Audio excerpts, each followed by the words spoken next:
Good day, everyone. Aliii here, Financial Network. Today is March 11, 2025. Here is another daily analysis. All right, S&P 500 went down today. Another downtick for S&P 500. This is kind of like we are getting to the 10% correction territory, which is officially is in a correction area, S&P 500, and we are just getting down to 55.70. We just got close, but market went down to 55.28 at the lowest point today. We are kind of like getting to 5500 area, 5500, as I said. It could be kind of like a psychological bounce. It's hard to say that we are getting to the bottom of the market, but usually when we are getting to the 10% to 15% corrective period within the bull market, something like this, we are kind of like getting close to a significant bottom for the market for another rally. If we are not in a bull market, then it could be just a tradable rally, which is going to be a bounce. So either case, I would say we are pretty close to kind of like the tradable rally to the upside, even if we are in a bear market, even if we started bear market here, which no one can say that exactly February 19 is going to be the market top for multi-years and we're getting to the bear market. But if even if we are getting to the bear market, we are kind of like a due for a bounce, and this bounce can continue to 5,855, which is going to be another 300 points, kind of like a 10 to 15% to the upside. Great move for the market, even if we are in a bear market. So we will see how it goes. The volume again upticking today. So far, 85 million traded for SPY, which is S&P 500 ETF. Yesterday, volume was 100 million for SPY. As I said, when volume is picking up, this means institutions actually are buying and selling. So institution got involved with the market. If we see a high reversal to the upside, that would be institution buying point, and market is kind of like the bottom. Right now, there is no sign of the bottom. So we are kind of like deleting that from our terminology for the short-term period, but I would say we are kind of like getting close to a significant tradable rally or pivotal point for the market to get back to the upside. So 5,300, 54, 80, that's the previous pivot, which is a September 2024, and that's going to be a substantial pivotal point for the market. Market may have reacted to that area. Moving on to Nasdaq is kind of like the same. Nasdaq is going down, but I would say Nasdaq performed better today. For a couple, I would say maybe 1 hour or 2 hours, buyers just got back to this area and bounced back up nicely. Nasdaq even goes to 1.20% to the upside today. That's a great move. Seems like buyers are coming back, and they're gonna just take advantage of this sell-off. But all in all, I should say there is no sign of a strong reversal yet. But I would say we are getting close. We are very close to 18,900, which is a very nice institutional area. So if you just see this area, so we got this white red bar here, white range red bar here, and we breaking through above this red line on 18,900. So when we are getting to this area, usually buyers, I mean the orders from here is gonna trigger and we're going to see a rally to the upside. But this rally could be just a dead cat bounce to 19,900. Still is going to be 1,000 points rally. So it's going to be a good tradable rally, even if it is not the bottom or if it is not a significant, I would say, intermediate bottom. We should see some kind of like a pivotal point to the upside for a next rally to the upside. I would say the corrective period could be finished by end of March. So today is March 11. We will have another potential, I would say, 7 to 10 days as per as my cycles. As I said, every single time, March 17 to March 25, that's going to be the pivotal area for the market. So you're going to see some kind of like a bottoming sign when we are getting close to that area. So we'll see how it goes. Right now, obviously, we break through below this trend line. However, we are above this August pivot, which is still bullish. So we may go down to 18,900, but we can see some kind of like a bounce backing up. Especially, I would say I'm gonna just put this chart here And that would be very interesting. And this is a Russell 2000. So Russell 2000 goes down and seems like it's kind of like a finishing its corrective move. A weekly correction is over for Russell 2000. As you see here, Russell completed this A, B, and then C corrective move and got into very important level, which is going to be 2000 area. So Russell just touched 2000 today and even pierced below this, and we may see some kind of like a rally is coming afterwards. So if Russell formed the bottom, that would be a very early signal for the market that we are kind of like a finishing or a correction. Dow Jones just got below this January low here. So that means we are kind of like taking out this pivotal point and we are forming a lower low here. So here's the low and here's the lower low. And this is a high. So we may see some kind of like a bounce. If we see a bounce, you're going to see some kind of like a tradable rally potentially to 43,000 area.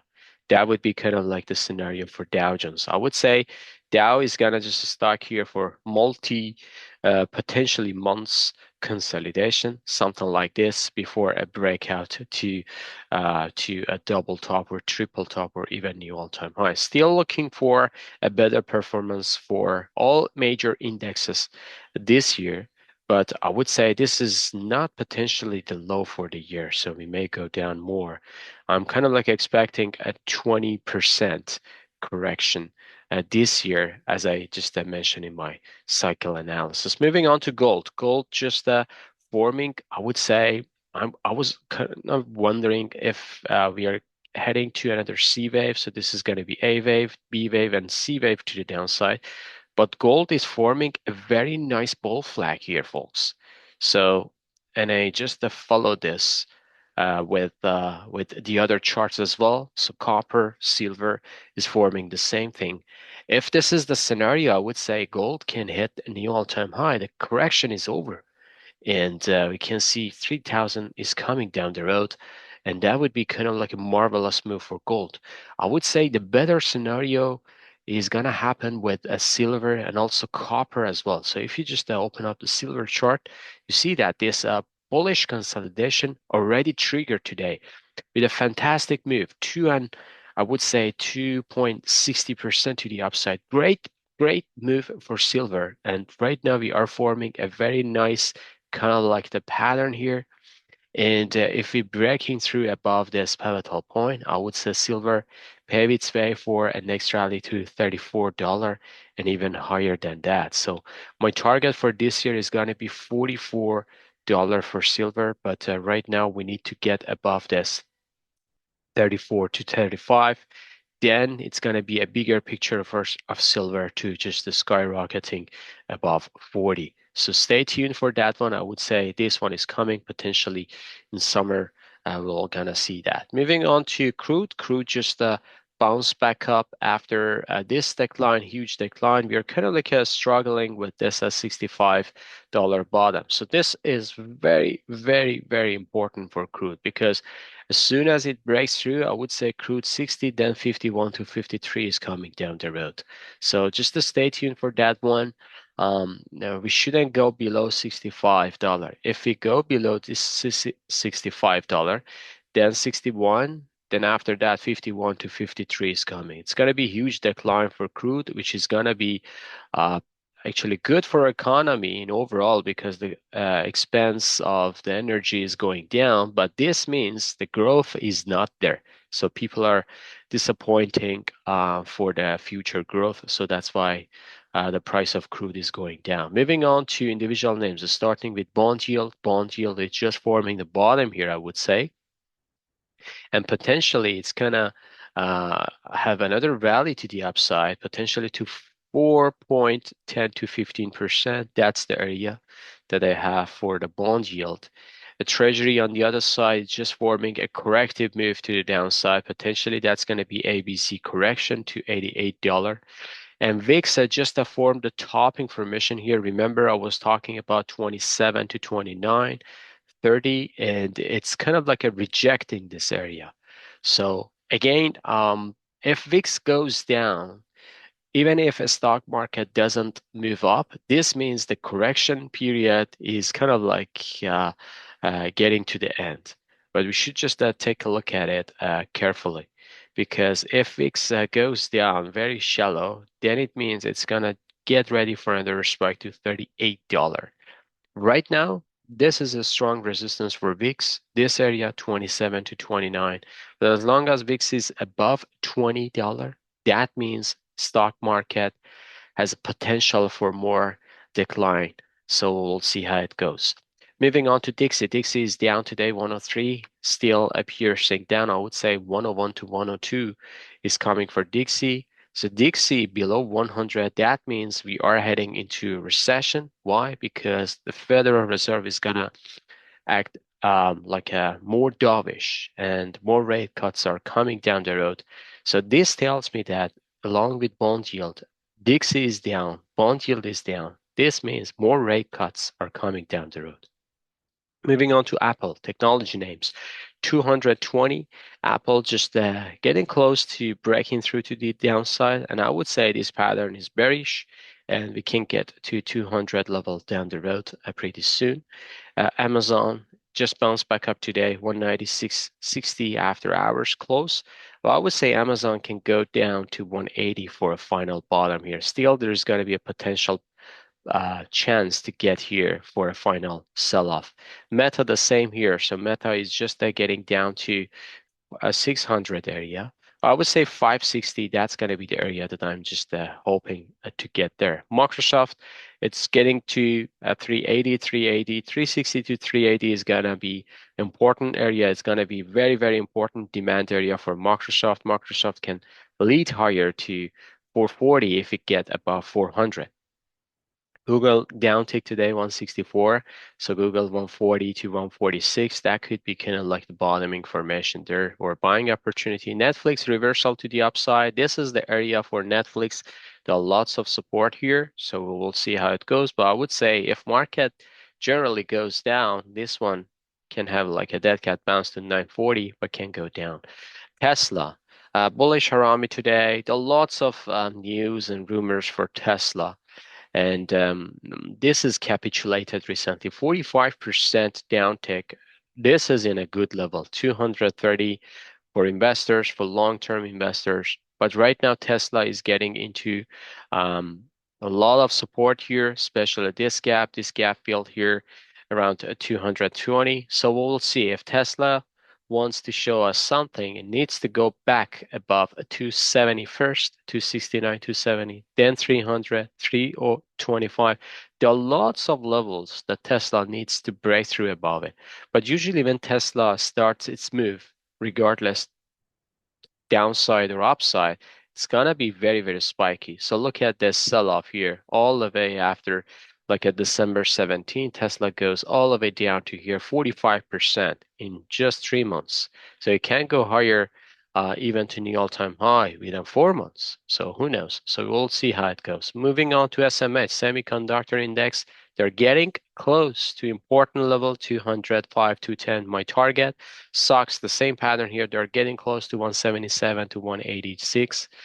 Taiwan Semiconductor Index just form a doji here. But we need to see some kind of like, let me just make it clear here. We need to see some kind of like a bullish price action, especially around a 155 to 170. AMD still 90 to 97. This is kind of like the weekly demand area, struggling to find a bottom here. Nvidia bounced back up today above 100. So still holding up above 100 at 108 today. And it's just getting close to this pivotal point. So that's why buyers are coming back.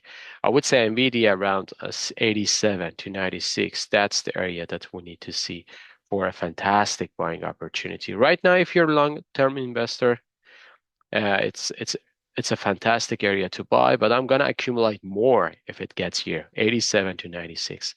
Texas Instruments just slaughtered today, 177 going down, crazy sell-off, almost 5%. So that's a huge decline for Texas.